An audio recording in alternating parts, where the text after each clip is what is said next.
محترم حضرات، ہمارے آج کے اس عظیم اجلاس کے مہمان خصوصی تشریف لے آئے ہیں۔ میں اب بغیر کسی تاخیر کے مہمان خصوصی کی خدمت میں درخواست کرتا ہوں کہ حضرت والا مسند خطابت پر تشریف لائیں اور اپنے مواعظ حسنہ سے مستفیض فرمائیں۔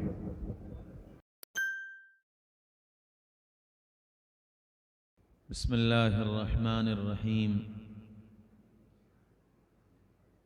الحمد للہ نحمده ونستعینه ونستغفره ونؤمن به ونتوکل علیہ ونعوذ باللہ من شرور انفسنا ومن سیئات اعمالنا من يهده الله فلا مضل له ومن يضلله فلا هادي له ونشهد أن لا إله إلا الله وحده لا شريك له ونشهد أن سيدنا ونبينا ومولانا محمدا عبده ورسوله وصلى الله عليه وعلى آله وأصحابه وأزواجه وبارك وسلم تسليما كثيرا كثيرا. أما بعد فأعوذ بالله من الشيطان الرجيم. بسم الله الرحمن الرحيم. وعباد الرحمن الذين يمشون على الأرض هونا وإذا خاطبهم الجاهلون قالوا سلاما والذين يبيتون لربهم سجدا وقياما. وقال تبارك وتعالى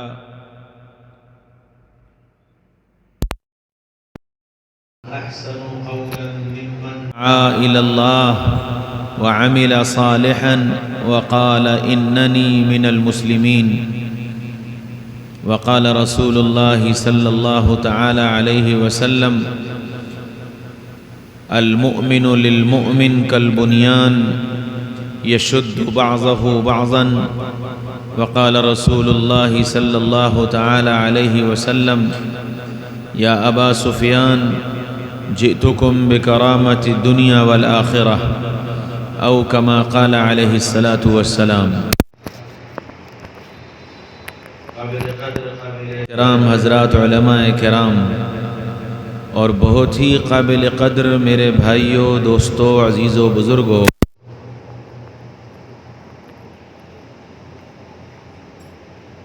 ہر انسان اپنی اولاد کے بارے میں اور اپنے بیٹوں کے بارے میں یہ سوچتا ہے اور یہ چاہتا ہے کہ میرا بیٹا ایسا بنے، اور پھر اس کی چاہت، کوئی یہ چاہتا ہے کہ ڈاکٹر بنے، کوئی چاہتا ہے انجینئر بنے، کوئی چاہتا ہے عالم بنے، کوئی چاہتا ہے متقی بنے، کوئی چاہتا ہے پروفیسر بنے، کوئی چاہتا ہے بڑا تاجر بنے، بڑا بزنس مین بنے. ہر ایک انسان کی اپنی سوچ، اور جو اپنے بچوں کے بارے میں جو چاہتا ہے وہ اس جیسا بنانے کی محنت کرتا ہے اور اس کے اسباب اختیار کرتا ہے کہ یہ ڈاکٹر کیسے بنے گا، یہ انجینئر کیسے بنے گا، یہ عالم کیسے بنے گا، یہ متقی کیسے بنے گا، یہ پروفیسر کیسے بنے گا، یہ بزنس مین کیسے بنے گا. سارے وہ اسباب اختیار کرتا ہے. اور اگر اس کا وہ بیٹا یا بیٹی جیسا وہ سوچتا تھا اور جیسا وہ چاہتا تھا وہ بیٹا یا بیٹی ویسا بن جائے تو یہ ماں باپ اپنی اس اولاد پر فخر کرتے ہیں اور خوش ہوتے ہیں. اور یہ خوشی ایسی ہوتی ہے جس کو لفظوں میں نہیں بیان کیا جا سکتا. ایسی خوشی ہوتی ہے جس طرح میں اور آپ اور دنیا کا ہر انسان اپنی اولاد کے بارے میں یہ سوچتا ہے اور یہ چاہتا ہے کہ میری اولاد ایسی بنے، ایسی بنے، ایسی بنے. بالکل اسی طرح اللہ بھی یہ چاہتا ہے کہ میرا بندہ ایسا بنے. اللہ بھی یہ چاہتا ہے کہ میرا بندہ ایسا بنے. کیسا بنے؟ اللہ یہ چاہتا ہے بندہ ایسا بنے. تو کیسا بنے؟ تو قرآن میں بتایا کہ میں اپنے بندوں کو کیسا دیکھنا چاہتا ہوں. فرمایا وَعِبَادُ الرَّحْمَنِ الَّذِينَ يَمْشُونَ عَلَى الْأَرْضِ هَوْنًا، کہ میں اپنے بندوں کو عاجزی والا بندہ دیکھنا چاہتا ہوں. عاجزی کسے کہتے ہیں؟ عاجزی کہتے ہیں سب کچھ کرنے کے بعد اپنے کو کچھ نہ سمجھنا. عبد کے معنی غلام اور غلام کے معنی نوکر. نوکر کا کام کیا ہے؟ مالک کہے جھاڑو لگاؤ تو جھاڑو لگانے لگے، مالک کہے دروازے پہ بیٹھ جاؤ تو دروازے پہ بیٹھ جائے، مالک کہے کہ بازار سے سودا لے آؤ سودا لے آئے، مالک یہ کہے کہ مال پہنچا دو مال پہنچا دے، مالک یہ کہے کہ بچوں کو اسکول سے لے آؤ تو اسکول سے لے آئے. کہ اس نوکر کو اسی بات کی تنخواہ مل رہی ہے کہ یہ اپنے مالک کا کہنا مانے.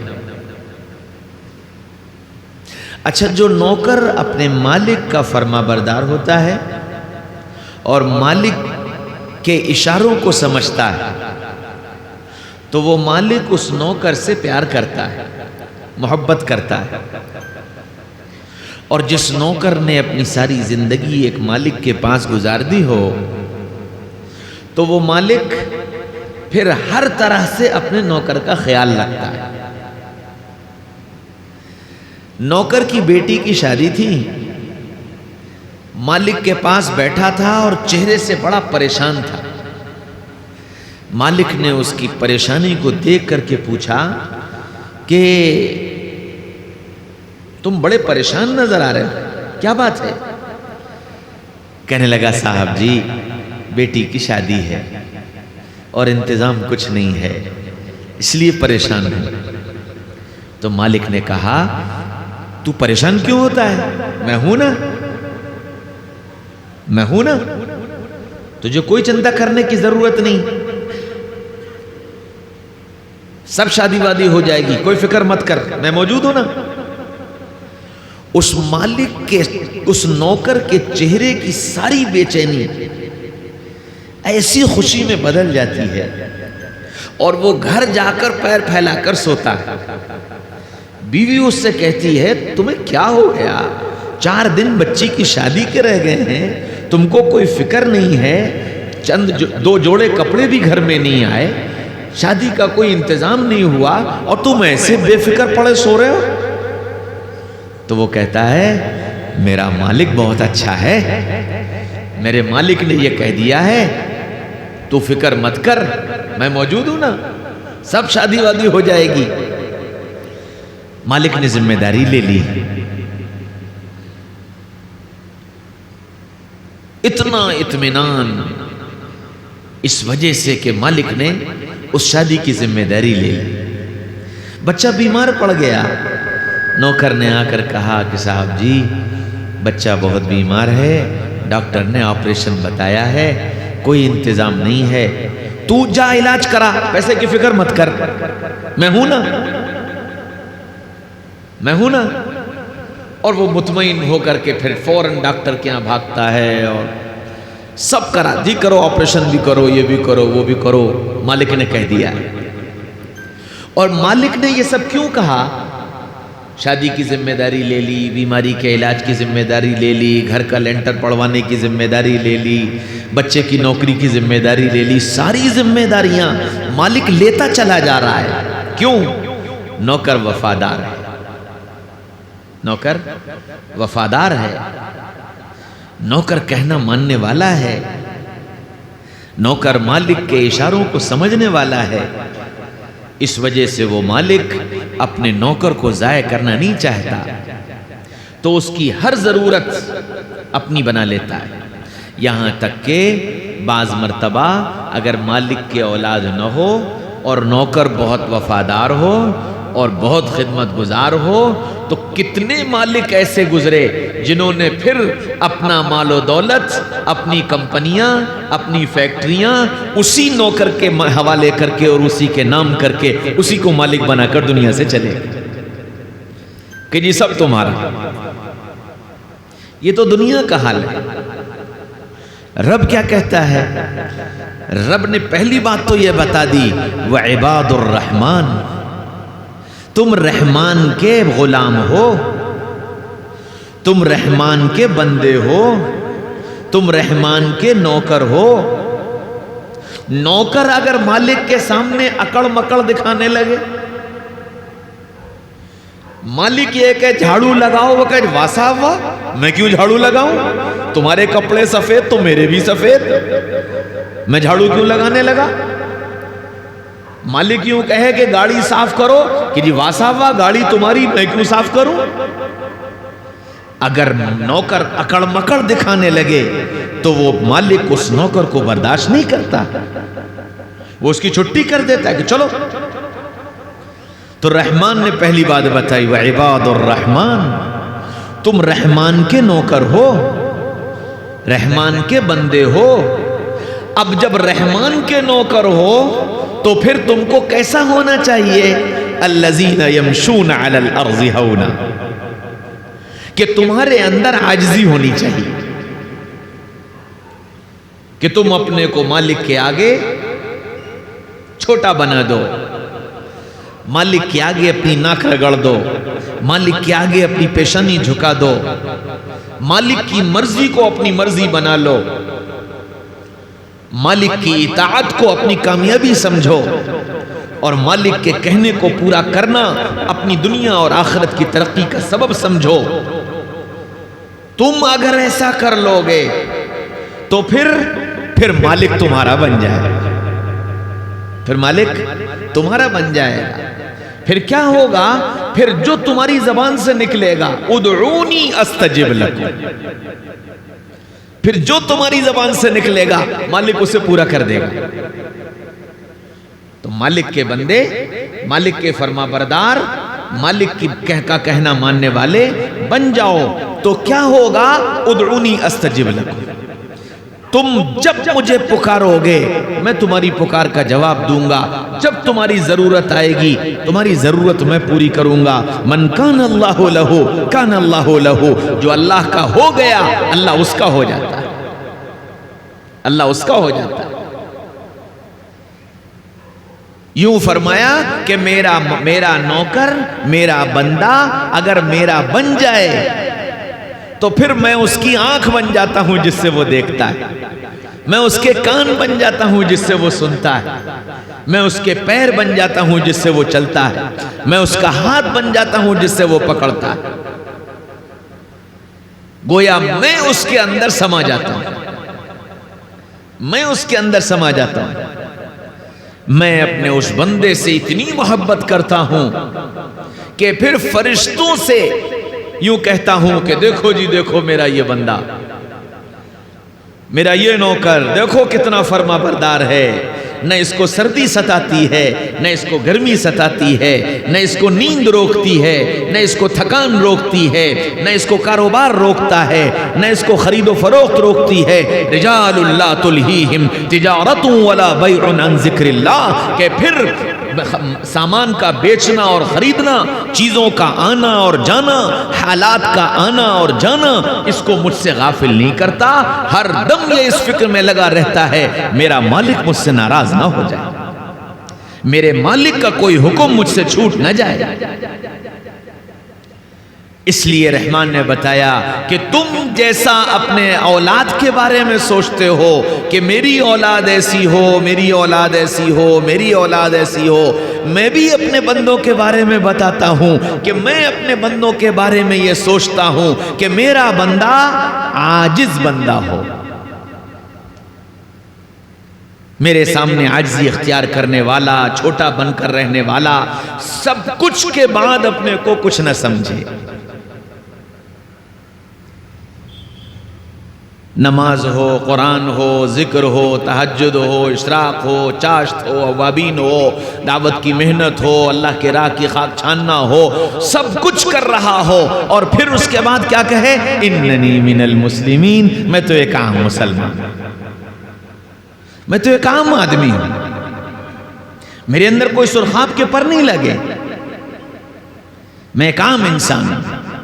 ایسی عمومیت کے ساتھ زندگی گزارنے والا جو بندہ ہے وہ اللہ کو بہت پسند ہے، اور جس بندے کو عاجزی کی دولت مل جائے، جو بندہ اپنے کو چھپا لے جائے، جو بندہ اپنے کو چھوٹا بنا لے، جو بندہ اپنے کو مٹا ڈالے، تو کیا ہوتا ہے کہ پھر اللہ اس کو اپنے سامنے سر جھکانے کی توفیق اور اپنے سامنے کھڑے ہونے کی توفیق دے دیتے ہیں۔ وَالَّذِينَ يَبِيتُونَ لِرَبِّهِمْ سُجَّدًا وَقِيَامًا، پھر وہ بندے راتوں کو رب کے سامنے آنسو بہاتے ہیں، پھر وہ بندے راتوں کو رب کے سامنے کھڑے ہوتے ہیں۔ تَتَجَافَى جُنُوبُهُمْ عَنِ الْمَضَاجِعِ يَدْعُونَ رَبَّهُمْ خَوْفًا وَطَمَعًا، پھر یہ وہ بندے ہوتے ہیں جو بستر پر سو رہے ہوتے ہیں لیکن رب کو ان کا سونا پسند نہیں آتا، رب ان کو خود بستروں سے اچھال دیتا ہے، اور یہ کھڑے ہو کر کے اپنے رب کو پکارنا شروع کر دیتے ہیں، کبھی زور سے، کبھی آہستہ،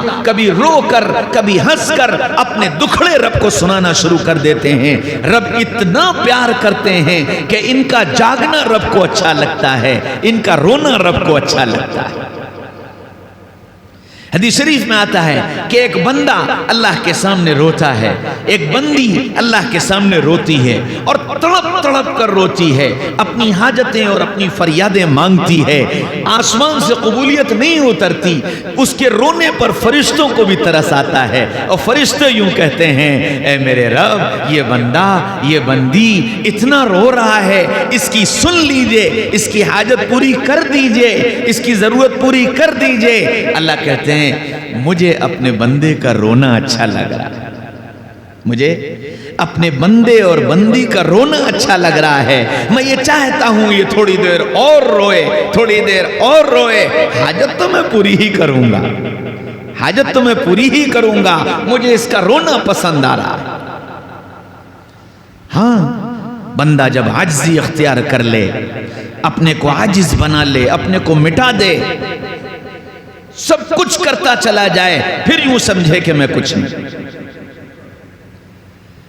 شیطان یہی نہیں ہونے دیتا، شیطان یہی نہیں ہونے دیتا۔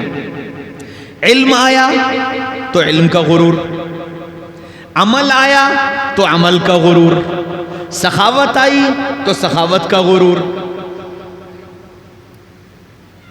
ذکر آیا تو ذکر کا غرور، دعوت آئی تو دعوت کا غرور، قربانیاں آئیں تو قربانیوں کا غرور، اور یہ غرور اتنا بڑھتا ہے، اتنا بڑھتا ہے کہ یہ اس کے اعمال کو اکارت و برباد کر دیتا ہے۔ شیطان جب یہ دیکھتا ہے کہ میں اس کو ایمان سے تو نہیں روک سکتا، یہ اللہ کی وحدانیت کا تو اقرار کر کے رہے گا، رسول اللہ صلی اللہ علیہ وسلم کی رسالت کو ہر حال میں تسلیم کرے گا، رسول اللہ سے محبت کرے گا، رسول اللہ کے طریقوں سے محبت کرے گا، رسول اللہ کی شریعت سے محبت کرے گا، یہ سب ہم اس سے نہیں چھین سکتے، تو پھر اعمال کے غرور میں مبتلا کر دیتا ہے۔ علم آیا تو سب سے خطرے میں علم والا، کہ علم آئے گا، علم کا خاصہ ہے کبریائی، علم آئے گا تو کبر لائے گا۔ اگر اس کی تربیت نہ ہوئی، اگر اس نے بڑوں کی جوتیاں سیدھی نہ کی، اگر اس نے اللہ سے اخلاص کو نہ مانگا، اور اگر اس نے اپنے علم کو اپنی جہالت کے مقابلے میں نہ تولا، تو یہ علم اس کے اندر غرور پیدا کر دے گا۔ ہاں، سیدنا محمد رسول اللہ صلی اللہ علیہ وسلم کو کائنات کا سب سے زیادہ علم دیا گیا، سارے نبیوں کو جتنا علم ملا، محمد رسول اللہ صلی اللہ علیہ وسلم کے علم کے مقابلے میں سارے نبیوں کا علم رائی کے دانے کے برابر ہے۔ رسول اللہ کو علم ملا، انسانوں کی بھی سنے، جناتوں کی بھی سنے، درختوں کی بھی سنے، پتھروں کی بھی سنے، جانوروں کی بھی سنے، فرشتوں کی بھی سنے، انسانوں کی بھی سنے، ہر ایک کی سنی، اور سب کی مثالیں موجود ہیں۔ انسانوں کی سننا عام بات ہے، جناتوں کی سننا، جنات آئے اور جناتوں نے آ کر کہا کہ یا رسول اللہ ہم یہ چاہتے ہیں کہ آپ ہمارے درمیان تشریف لائیں اور ہم کو ایمان کی دعوت دیں۔ رسول اللہ راتوں رات اٹھ کر چلے گئے اور وادی میں جا کر جنتوں کو ایمان کی دعوت دی، اور ان جنتوں نے ایمان قبول کیا، اور اللہ نے قرآن میں سورہ جن نازل کر دی۔ جنتوں نے سنی، فرشتوں کی سنی، جبریل آئے تو ان کی سنی، اسرائیل آئے تو ان کی سنی، 7 اور فرشتے آئے تو ان کی سنی، اور ان کو سن سن کر ان کا جواب دیا۔ جانوروں کی باری آئی تو جانوروں کی سنی، ایک اونٹ آیا اور آ کر کے آپ کے سامنے سر جھکا کر اپنی گردن ہلانے لگا اور آواز نکالنے لگا۔ صحابہ نے کہا یا رسول اللہ یہ کیا کہہ رہا ہے؟ فرمایا کہ یہ اونٹ میرے پاس اپنے مالک کی شکایت لے کر کے آیا ہے کہ یا رسول اللہ میرا مالک میرے اوپر بہت بوجھ لاٹتا ہے، مجھے کھانے کو اتنا نہیں دیتا، میری جان تو بچائیں۔ یہ اونٹ اپنی شکایت کرنے آیا ہے تو جانوروں کی سنیں۔ ہرن نے شکایت کی میرے مالک نے مجھے گرفتار کر لیا ہے اور مجھے پکڑ کر لے آیا ہے، میرے بچے تنہا رہ گئے ہیں، مجھے چھڑوا دو تاکہ میں بچوں کو دودھ پلائی آؤں۔ پتھر کی سنی، ابو جہل آیا مٹھیاں بند کر کے، کہنے لگا کہ اے محمد میں ایمان لے آؤں گا، یہ بتا دو کہ میری مٹھیوں میں کیا ہے۔ تو آپ نے فرمایا میں بتاؤں یا جو تیری مٹھی میں ہے وہ بتائے، میں بتاؤں یا جو تیری مٹھی میں ہے وہ بتائے۔ اتنا کہا، اللہ کے رسول نے اشارہ کیا اور اس پتھر کی کنکریوں نے اس کے ہاتھ میں گواہی دی، اشہدو ان لا الہ الا اللہ واشہدو ان محمد رسول اللہ۔ جب یہ پتھر کی کنکریاں بولی تو گھبرا کر اس نے وہ پتھر پھینک دی۔ پتھر بولے۔ ایک گاؤں کا آدمی جنگل سے گوہ شکار کر کے لایا، اونٹ پر اپنے گوہ کو لادا ہوا لے کر جا رہا تھا، مدینہ منورہ پہنچا، کسی نے کہا کہ یہاں آخری نبی آ چکے ہیں، وہ ایمان کی دعوت دیتے ہیں، ان کی بات سن لو اور ان پر ایمان لے آؤ۔ وہ آیا اور آ کر رسول اللہ صلی اللہ علیہ وسلم کے سامنے کھڑا ہو گیا، اونٹ سے اپنی گوہ اتاری اور سامنے پٹخ دی، مری گوہ لا کر پٹخ دی، کہنے لگا کہ اے محمد صلی اللہ علیہ وسلم اگر یہ گوہ تیری رسالت کی گواہی دے تو میں تیرے اوپر ایمان لے آؤں گا۔ اللہ کے رسول نے اس گوہ کو آواز دی، یا زب یا زب یا زب، تیسری مرتبہ یہ جملہ نکلا یا زب۔ اس گوہ نے اپنی گردن اٹھائی اور گردن اٹھا کر کہنے لگی اشہدو ان لا الہ الا اللہ وانک رسول اللہ، میں گواہی دیتی ہوں کہ اللہ کے علاوہ کوئی معبود نہیں، اور گواہی دیتی ہوں کہ آپ اللہ کے رسول۔ تو جانوروں کی سنی، پتھروں کی سنی، جناتوں کی سنی، فرشتوں کی سنی، درختوں کی سنی، اور درختوں نے آپ کی سنی۔ آپ تشریف لے جا رہے ہیں، استنجے کی حاجت ہوئی، فرمایا کہ اے جنگل کے درختوں پردے کا اہتمام کرو، اللہ کے رسول کو اپنی ضرورت سے فارغ ہونا ہے۔ سارے درخت چل کر آئے اور ایک جگہ جمع ہو گئے اور پردے کا انتظام کر دیا۔ رسول اللہ استنجے سے فارغ ہوئے، فرمایا اب آپ اپنی جگہ واپس چلے جاؤ۔ سارے درخت اپنی اپنی جگہ واپس چلے گئے۔ تو اتنا تو اللہ نے علم دیا زبانوں کا، پھر اس کے بعد اللہ نے ماضی کے حالات بتائے تو سب کچھ سنایا، نوح کو سنایا، موسیٰ کو سنایا، عیسیٰ کو سنایا، ابراہیم کو سنایا، اسماعیل کو سنایا، لوط کو سنایا، اور صالح کو سنایا، اور ہود کو سنایا، سب کچھ سناتے چلے گئے۔ آدم کو سنایا، تخلیق انسانیت کو سنایا، زمین اور آسمان کے بننے کو سنایا، ماضی کا اتنا علم دیا اور آخرت کا اتنا علم دیا کہ قیامت تک کیا ہوگا یہ سب بتا کر چلے گئے، کہ کیسے آسمان پھٹے گا اور کیسے پہاڑ روئی کے گالا بن کر اڑے گا، اور کیسے قیامت قائم ہوگی، اور کیسے زمین آگ اگلے گی، اور کیسے آسمان سے پتھر برسیں گے، سب بتا کر چلے گئے۔ تو ماضی کا علم، حال کا علم، مستقبل کا علم، زبانوں کا علم، مخلوقات کا علم، ان کی زبانوں کا علم، ان کے حالات کا علم، اتنا علم اللہ نے محمد الرسول اللہ صلی اللہ علیہ وسلم کو عطا فرمایا. اور اتنا علم دینے کے بعد پھر کیا کہا؟ اتنا علم دیا، اتنا علم دیا، اور اتنا علم دینے کے بعد کہا وَلَئِن شِئْنَا وَمَا أُوتِيتُم مِّنَ الْعِلْمِ إِلَّا قَلِيلًا. اے محمد صلی اللہ علیہ وسلم، ہم نے آپ کو جو علم دیا ہے بہت تھوڑا، بہت تھوڑا. نبی سے کہہ رہے ہیں، محمد رسول اللہ سے کہہ رہے ہیں، اے محمد صلی اللہ علیہ وسلم، یہ انسانوں کا، جناتوں کا، فرشتوں کا، درختوں کا اور پتھروں کا اور ماضی کا اور حال کا اور مستقبل کا، یہ سارا علم جو میں نے آپ کو دیا ہے الا قلیلا، بہت تھوڑا، بہت تھوڑا. اور پھر فوراً اپنی شان بے نیازی دکھائی وَلَئِن شِئْنَا لَنَذْهَبَنَّ بِالَّذِي أَوْحَيْنَا إِلَيْكَ. اور اے محمد صلی اللہ علیہ وسلم، اگر میں چاہوں تو یہ سارا کا سارا علم آپ سے واپس لے لوں. اتنی بے نیازی، اتنے علم والے کے ساتھ. تو اب سوچو میرے تمہارے علم کی کیا حیثیت. جب نبی کے علم کو کہہ دیا بہت تھوڑا، تو میرے تمہارے علم کی کیا حیثیت. اس علم پر کبر کرنا، اس علم پر اپنے آپ کو بڑا چوں اور چنا اور چنی سمجھنا. شیطان اس علم کے ساتھ غرور پیدا کرتا ہے، جیسے ابلیس کے اندر علم کے ساتھ غرور کو پیدا کیا. اللہ نے فرشتوں کا استاذ بنا رکھا تھا. آدم علیہ السلام کو بنایا، اور جب بنا کر تیار کر دیا تو فرشتوں سے کہا کہ دیکھو یہ زمین پر میں اپنا نائب بھیجنے جا رہا ہوں، یہ میرا نائب ہے، میرا خلیفہ ہے، تم سب اس کو سجدہ کرو. فرشتے سارے کے سارے فرشتے جھک گئے. ابلیس کو بلایا، اس سے بھی کہا کہ یہ زمین پر میرا نائب ہے، اس کے سامنے سجدہ کرو. تو وہ کہنے لگا انا خلقتنی من نار وخلقتہ من طین، مجھے آپ نے آگ سے پیدا کیا، اس کو آپ نے مٹی سے پیدا کیا. مٹی زمین میں پڑی رہتی ہے، آگ اوپر جاتی ہے، اوپر جانے والا پڑے رہ جانے والے کے سامنے کیسے سر جھکا سکتا ہے؟ میں اس کو سجدہ نہیں کرتا. تو پھر قال فخرج منہا فانک رجیم، حکم ملا نکل یہاں سے، میں نے تجھے مردود کر دیا. پتہ یہ چلا کہ اگر کبر آئے گا تو کبر کا نقصان یہ ہوگا کہ اللہ مردود کر دے گا. کبر کا نقصان یہ ہوگا کہ اللہ مردود کر دے گا.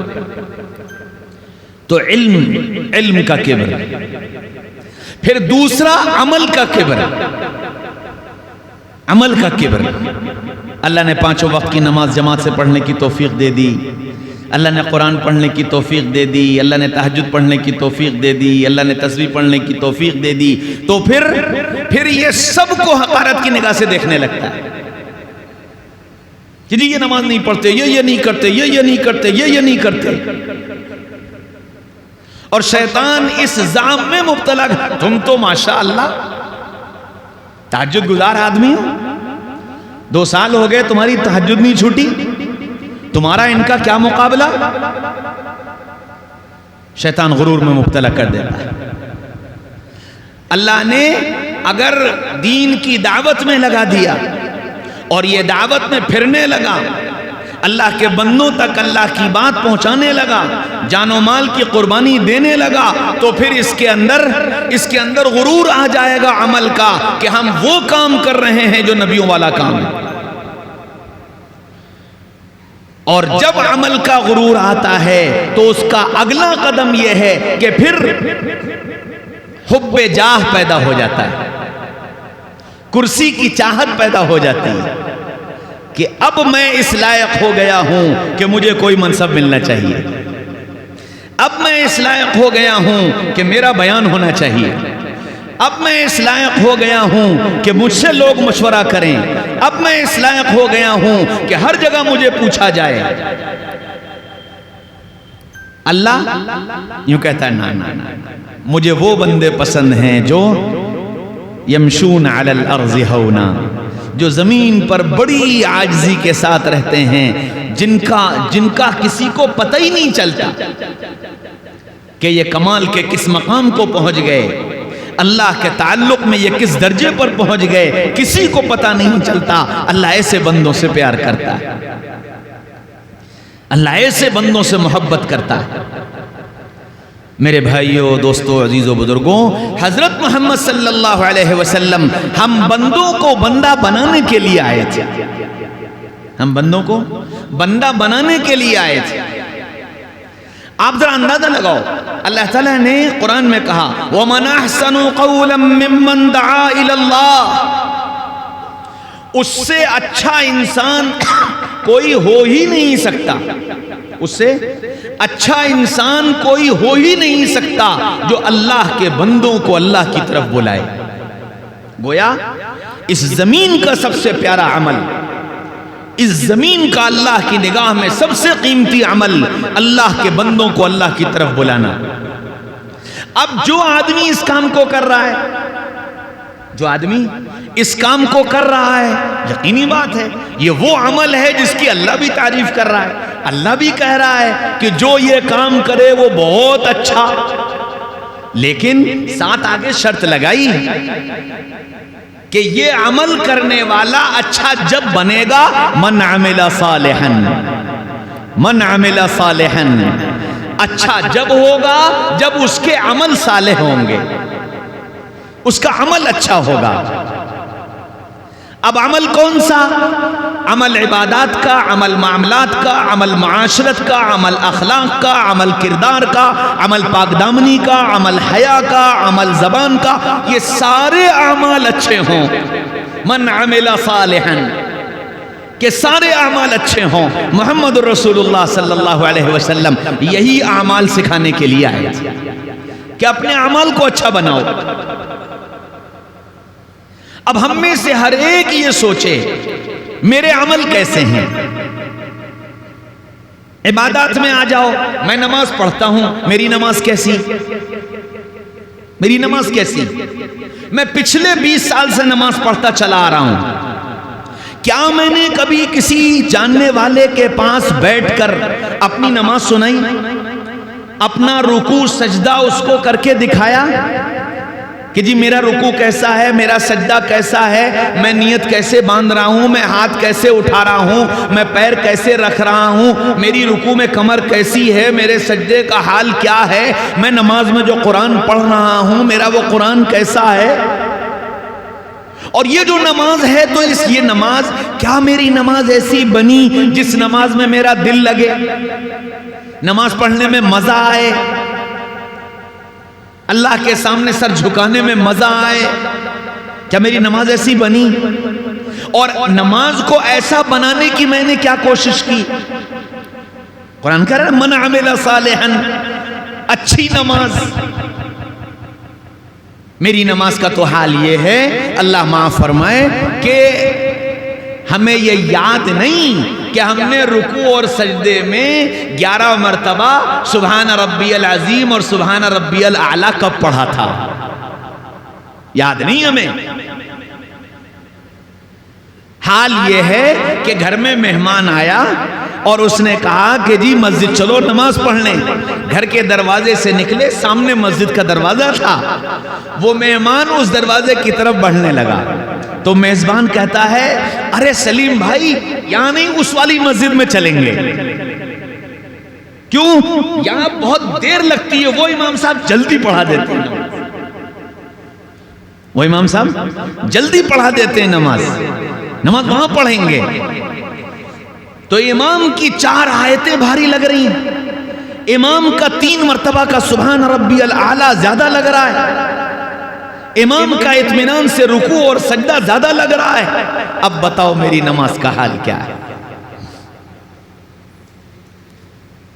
کب کب وہ نماز ملی تھی کہ جب ہم نماز پڑھنے کھڑے ہوئے ہوں اور ہماری زبان سے نکلا ہو الحمدللہ رب العالمین الرحمن الرحیم مالک یوم الدین، اور ان الفاظ کے نکلتے نکلتے مجھے اپنے مالک سے پیار اور محبت اس قدر بڑھا ہو کہ آنکھوں سے آنسو آ گئے۔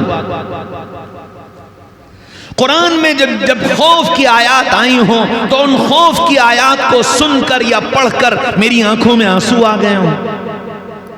کب ایسی نماز ملی تھی؟ کیا میں نے اپنی نماز کو بنانے کی کوشش کی؟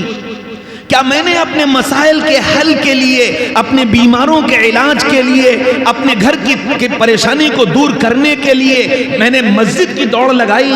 میں اللہ کے سامنے رویا، میں اللہ کے سامنے گڑ گڑایا، اے میرے رب تو نے میرے مسائل کا حل اپنے پاس رکھا ہے، میں تیرا بندہ اپنے مسئلے کا حل تجھ سے مانگنے کے لیے آیا ہوں، میری اس پریشانی کو حل کر دے، میرے اس مسئلے کو دور کر دے۔ کتنی مرتبہ میں اپنے اللہ کے پاس آئے، لیکن کب؟ بچہ بیمار ہو گیا، آفس میں بیٹھے ہوئے تھے، بیوی نے فون کیا کہ جی بچے کی طبیعت خراب ہو گئی ہے، جلدی سے ہاف سی ایل کی اپلیکیشن دیو، بھاگے گھر آئے، تیار کر کے باہر نکلو میں گاڑی لے کر آ رہا ہوں۔ وہ گاڑی لے کر کے آ گیا، بچے کو بٹھالا، لے کے ڈاکٹر کے ہاں پہنچ گئے۔ ڈاکٹر نے کہا حالت سیریس ہے، نرسنگ ہوم لے کے جاؤ۔ نرسنگ ہوم لے کر پہنچے، ایڈمٹ کر دو، ایڈمٹ کر دیا، یہ لگا دو، وہ لگا دیا، یہ چڑھا دو، وہ چڑھا دیا، یہ سب کچھ۔ اس کے بعد فلاں حکیم صاحب کو بلا لو، فلاں ہومیوپیتھک کے ڈاکٹر کو بلا لو، اور مسجد کے امام صاحب کو بلا لو، ذرا اس کو پھونک دیں، ذرا پانی دم کر کے دے۔ سب کچھ کر لیا، اور سب کچھ کرنے کے بعد ڈاکٹر کہتا ہے کہ جی اب ہمارے بس میں تو جو کچھ تھا وہ ہم سب کر چکے، اب تو بس۔ اب جب سب سے مایوس ہوئے تب آئے کہ اللہ میرے بچے کو شفا دے۔ اب آئے مول صاحب کے پاس، مول صاحب دعا کر دو، میرے بچہ بیمار ہے، ٹھیک ہو جائے۔ کیا کبھی ایسا ہوا کہ گھر میں یہ اطلاع ملی ہو اچانک کہ بچہ بیمار ہو گیا تو بیوی سے یہ کہا ہو کہ میں گاڑی لے کر آتا ہوں، تم مصلی بچھاؤ، 2 رکعت نماز پڑھو، پہلے اللہ سے مانگو پھر ڈاکٹر کے ہاں چلے؟ کبھی یہ اللہ سے تعلق یہ پیدا ہوا؟ قرآن کا مطالبہ ہے من عمل صالحا، جس کے عمل اچھے ہوں۔ یہ اس عمل کا حال بتا رہے ہیں جو عمل دن میں 5 مرتبہ میرے اور آپ کے ذمے ہے۔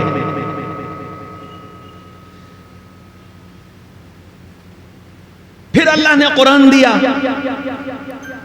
جس قرآن کو ہماری زندگی کی ہدایت کا سبب بتایا، جس قرآن کو ہمارے گھروں میں برکت کے آنے کا سبب بتایا، جس قرآن کو ہمارے امراض کی شفا کا سبب بتایا، جس قرآن کو ہماری زندگیوں میں انقلاب لانے کا سبب بتایا، جس قرآن کو ہمارے دنیا اور آخرت کے تمام مسائل کے حل کا سبب بتایا، وہ قرآن مجھے ملا، اس قرآن کو میں نے کتنا پڑھا؟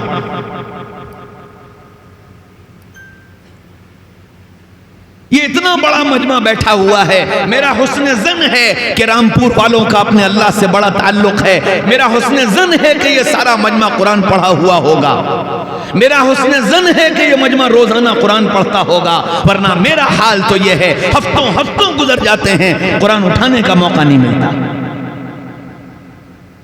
ہماری مسجد میں ایک نوجوان آیا قرآن لے کر کے، کہنے مولوی صاحب یہ قرآن مسجد میں رکھ دوں؟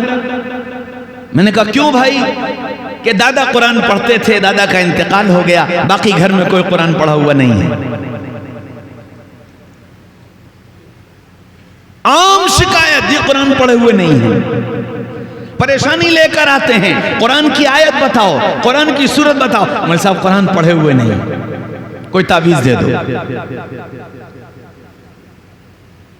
کیسا یہ محبت کرنے والا بندہ ہے کہ محبوب کا محبت نامہ اس کے پاس آئے اور یہ کہہ دے کہ میں پڑھنا نہیں جانتا، رکھ دو اسے، ڈال دو اسے مچان پر اور رکھ دو اسے الماری میں، مجھے پڑھنا نہیں آتا۔ ہوگا محبت نامہ؟ میرے بھائیوں، دوستوں، عزیزوں، بزرگوں، یہ محبت نہیں ہے، یہ محبت نہیں ہے۔ محبت ہوتی تو یہ محبت نامے کو دیکھ کر دیوانہ ہو جاتا، دیوانہ ہو جاتا۔ ہائے میرے محبوب نے مجھے کیا لکھا، میرے محبوب نے میرے لیے کیا پیغام بھیجا ہے، یہ بے چین ہو جاتا، تڑپ اٹھتا، جاتا اور پوچھتا اور پڑھتا اور پڑھواتا اور یہ معلوم کرنے کی کوشش کرتا میرے محبوب نے مجھے کیا لکھ کر بھیجا ہے۔ صحابہ کی زندگی اٹھا کر کے دیکھو، صحابہ کو قرآن سے کیسا شغف تھا، اور جن کے دلوں میں اللہ کی عظمت اور محبت آئی، قرآن ان کے دلوں میں بہار بن کر کے داخل ہوا۔ پھر ان کے لیے قرآن کے 10 پارے اور 15 پارے اور 20 پارے اور پورا قرآن ایک دن میں پڑھ لینا عام بات تھی، عام بات تھی۔ حضرت مولانا زکریا صاحب رحمۃ اللہ علیہ نے لکھا ہے فضائل اعمال میں کہ گھر کی مستورات کا عام معمول یہ ہے کہ گھر کے کاروبار کے ساتھ ساتھ 15-20 پارے بلا تکلف پڑھ لیتی ہیں۔ کیوں؟ کہ قرآن سے محبت ہے۔ میرا تمہارا کیا حال، مجھ سے تم سے تو آدھا پارا نہیں پڑھا جا رہا، پاؤ پارا نہیں پڑھا جا رہا۔ اللہ معاف فرمائے، اللہ معاف فرمائے، مجھے بھی معاف کرے اور آپ سب کو بھی معاف کرے۔ اللہ نے اگر یہ رمضان نہ دیا ہوتا تو شاید سالوں گزر جاتے، قرآن ہم اٹھا کر نہ دیکھتے۔ یہ رمضان کی برکت ہے جو قرآن اٹھ جاتا ہے اور قرآن سن لیا جاتا ہے اور قرآن پڑھ لیا جاتا ہے۔ بعض لکھنے والے نے تو یہاں تک لکھا کہ اگر اللہ نے رمضان نہ دیا ہوتا تو قرآن کا بھی وہی حال ہوتا جو انجیل اور زبور اور توریت کا ہوا، کہ لوگ اسی طرح قرآن کو بھول جاتے جس طرح توریت اور انجیل اور زبور بھلا دی گئی۔ قرآن کہہ رہا ہے من عمل صالحا، عمل اچھا ہو، عبادات کا حال ہے یہ، ابھی صرف عبادت کی بات کر رہا ہوں میں۔ قرآن کہہ رہا فَاذْكُرُونِي أَذْكُرْكُمْ، تم مجھے یاد کرو میں تمہیں یاد کروں گا۔ قرآن کہہ رہا فَاذْكُرُوا اللَّهَ ذِكْرًا كَثِيرًا، کثرت سے مجھے یاد کیا کرو۔ قرآن کہہ رہا فَسَبِّحُوهُ بُكْرَةً وَأَصِيلًا، صبح و شام مجھے یاد کیا کرو۔ یہ اتنا بڑا مجمع بیٹھا ہے، مجھے حسن ظن ہے کہ آپ سب ذکر کرنے والے ہوگے، ورنہ امت کا تو حال یہ ہے کہ نہ جانے کتنے کتنے دن گزر جاتے ہیں اپنے اللہ کا نام لینے کی توفیق نہیں ملتی، تسبیح اٹھانے کی توفیق نہیں ملتی، ایسے ذکر سے غافل ہے۔ قرآن دعوت دے رہا مجھ سے مانگو، مجھے پکارو، اذا سالک عبادی انی فانی قریب، میرے بندے جب تو مجھے پکارتا ہے میں تیرے بالکل قریب ہوتا ہوں۔ ادعونی استجب لکم، مجھ سے مانگو میں تمہاری دعا قبول کروں گا۔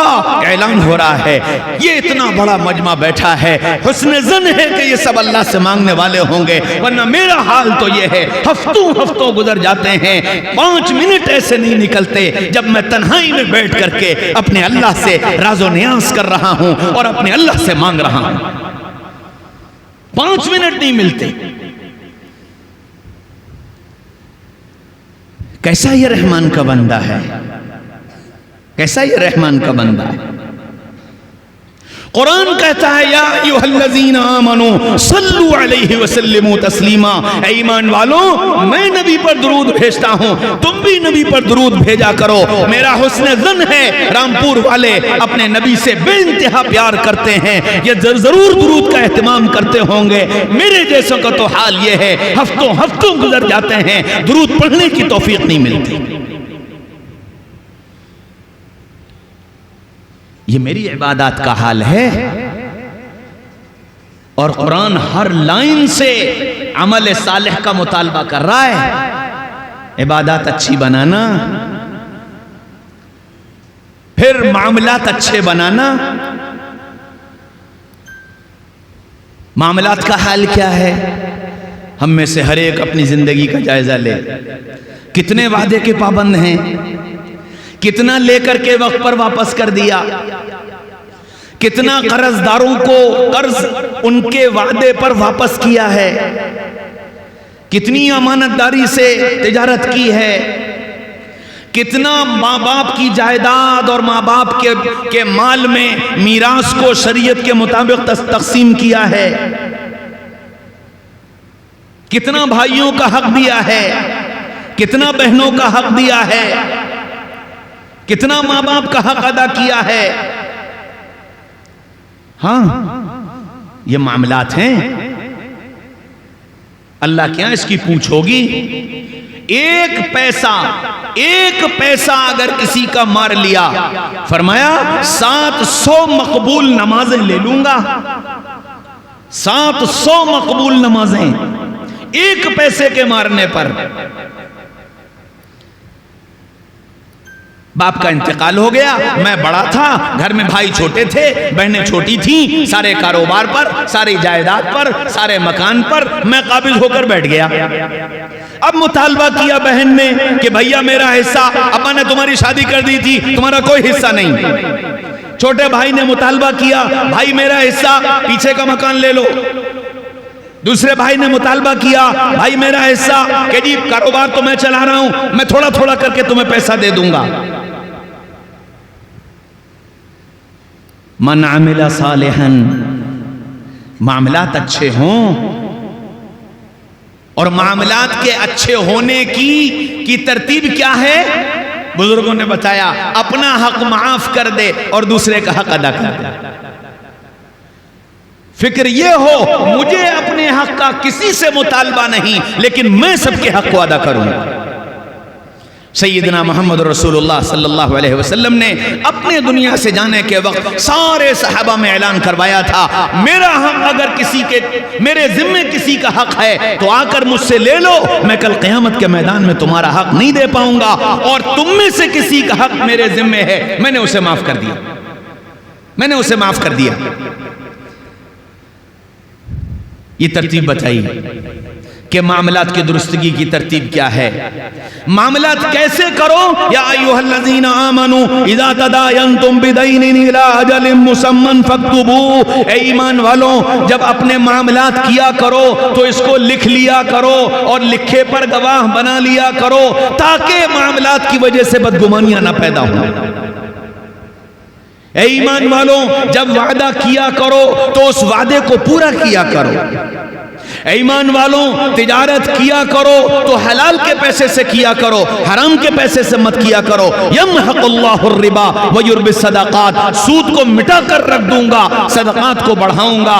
سن لو فَإِن لَمْ تَفْعَلُوا فَأَذَنُوا بِحَرْبٍ مِّنَ اللَّهِ وَرَسُولِهِ، اگر تم نے اپنے کاروبار کو سود سے نہ بچایا تو اللہ اور اس کا رسول تم سے جنگ کرنے کے لیے تیار ہے. رسول کو جنگ کی دعوت دے کر، اللہ کو جنگ کی دعوت دے کر پھر یہ کہتے ہو ہمارے عمل اچھے، پھر یہ کہتے ہو اللہ کی مدد کیوں نہیں آتی. قرآن مطالبہ کرتا ہے اپنے اعمال اچھے کرو. وَمَنْ أَحْسَنُ قَوْلًا مِّمَّنْ دَعَا إِلَى اللَّهِ، یہ جو تمغہ تم نے اپنے ہاتھ میں لے رکھا ہے، یہ جو شعبہ تم نے اپنے ہاتھ میں لے رکھا ہے، اس شعبے کے ساتھ اچھے عمل کا مطالبہ ہے کہ تمہاری نماز، تمہارا ذکر، تمہاری تلاوت، تمہاری تہجد، تمہارا اشراق، تمہارا اللہ کے سامنے رونا دھونا سب اچھا ہو، ایسا اچھا کہ اللہ کو پسند آ جائے.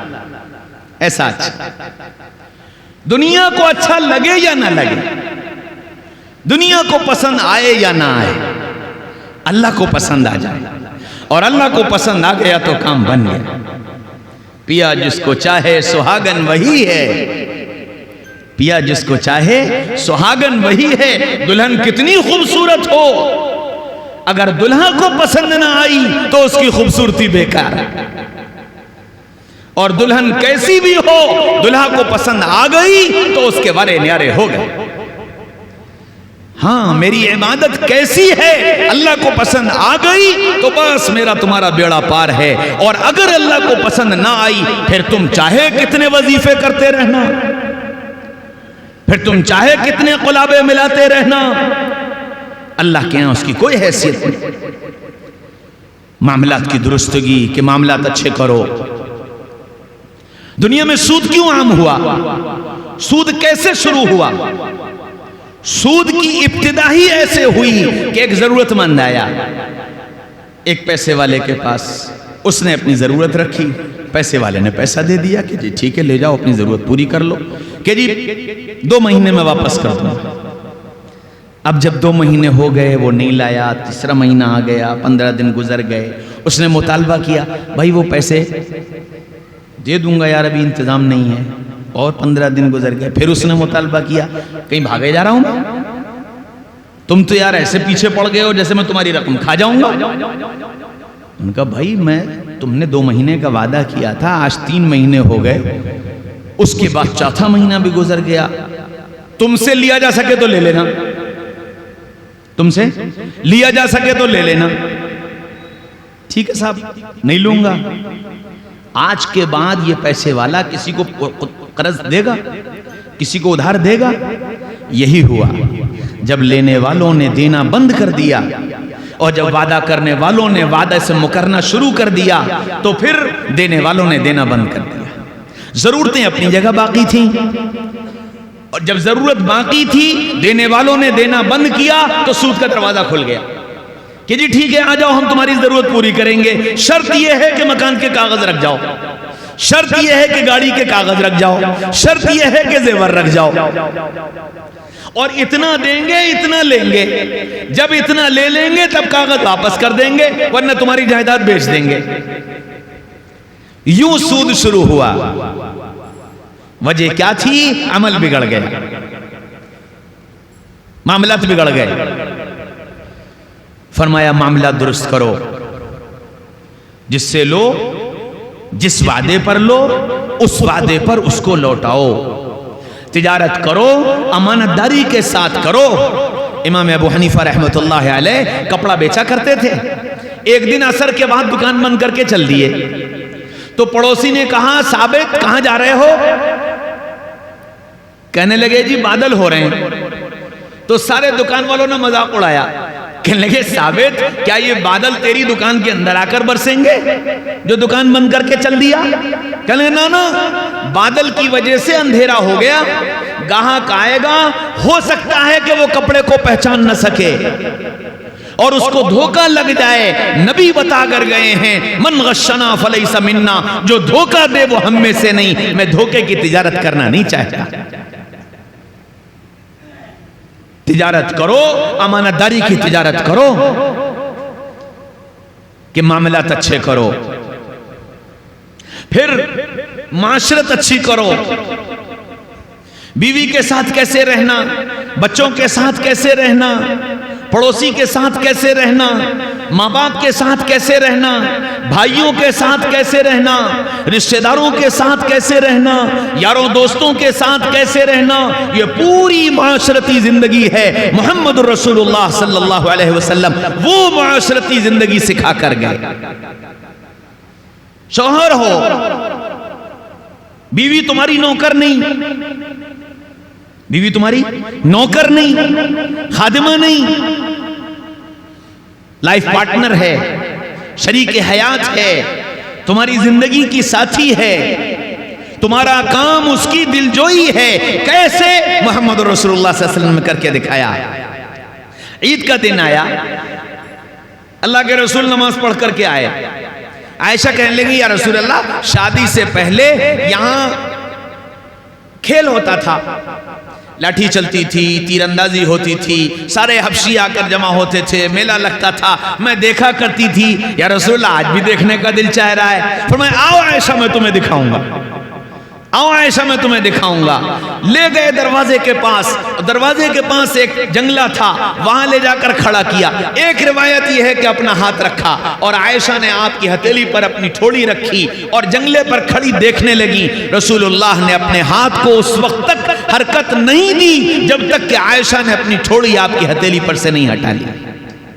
اور ایک روایت یہ ہے کہ رسول اللہ آگے کھڑے ہو گئے، عائشہ پیچھے کھڑی ہوئی اور عائشہ نے یہاں آپ کے اپنی ٹھوڑی رکھی اور رکھ کر دیکھتی رہی۔ رسول اللہ نے حرکت نہیں کی جب تک کہ عائشہ خود پیچھے نہیں ہٹ گئی۔ عید کا دن تھا، نماز پڑھا کر آئے، تھک کر آئے، چادر اوڑھ کر لیٹ گئے۔ عائشہ کی سہیلیاں آ گئیں، بیٹھ گئیں اور